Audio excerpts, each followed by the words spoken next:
Otits, kamusta ang buhay-buhay? Grabe, napaka-solid ang dish na yun mga ka-otits. Been a while mga para, hindi tayo nakapag-vlog mga ka-otits. Anyways, alam niyo naman paano gawin itong mga par. Bali, adobo sa gata ng manok nga pala yung mga ka-otits. So tara, hindi ko na papatagalin to. Let's go! So first step natin mga ka-otits sa pan, mag-painit lang kayo ng mantika. Then after nun, mag-gisa na tayo ng sitaw mga ka-otits. Mga 1 minute lang mga par. Pagka ganito na itsura niyan mga ka-otits, so pwede na natin set aside yan. Then after nun, same pan, mag-gisa naman tayo ng sibuyas bawang mga ka-otits. Mas marami sibuyas and bawang mga par, mas masarap yan mga ka-otits. So sautay lang natin yan. Pag nag-brown na, tulad ng ganyan mga ka-otits, pwede na natin ilagay yung mga nok mga par. So mga 3/4 na manok nga pala ito mga ka-otits. Pero bago natin haluin yan mga pare, maglagay na tayo ng pampalasa, asin to cover, tas maraming paminta mga ka-otits. Tas mekos-mekos nyo lang yan mga par. Pag na-mekos nyo na maayos, pwede na natin takpan yan. After 2 minutes mga ka-otits, buksan natin yan to check para makita natin kung luto na ba yung kabilang side. At the same time, ma-prevent natin na dumikit yung manok sa ilalim mga par. So mekos-mekos natin yung mga ka-otits, yung kabilang side naman lulutuin natin. Tapos takpan natin yan mga par. Another 2 minutes mga ka-otits, ayan na yung manok natin mga ka-otits. Luto na siya, medyo luto na siya mga par. So mekos-mekos natin yan, kita nyo naman. Dumikit na yung sibuyas nyo sa abawang, ang sarap nyan mga ka-otits. Tapos yan, maglagay na tayo ng laurel, pamintang buo, toyo to taste mga ka-otits para mapag-adjust pa tayo mamaya. Tapos pwede na tayo maglagay ng suka mga ka-otits, pero 1 minute huwag nyo munang haluin mga par, hintayin nyo munang maluto yung suka. Then after nun, pwede na natin mekos-mekos yun mga par.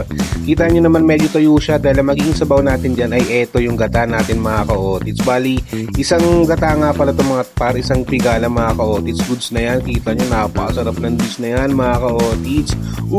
So mekos-mekos yung mga par, make sure na titikman nyo para mapag-adjust tayo ng lasa.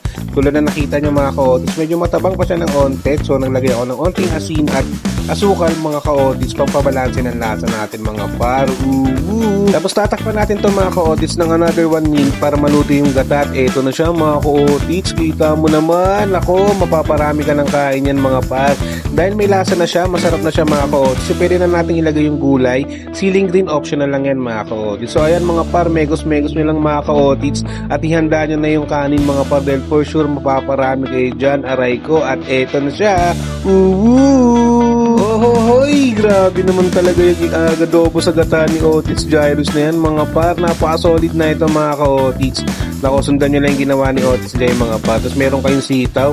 Nako, lalagay nyo sa kanin. Anyways mga ka-otits, baka may pwede kayong suggest na luto sa next video natin mga par. I-comment lang kayo sa baba mga ka-otits.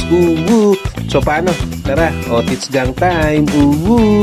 So ayan mga ka-otits, napagsandok na nga pala mga par. Nakita nyo naman, napakasarap niyan, di ba ate ko?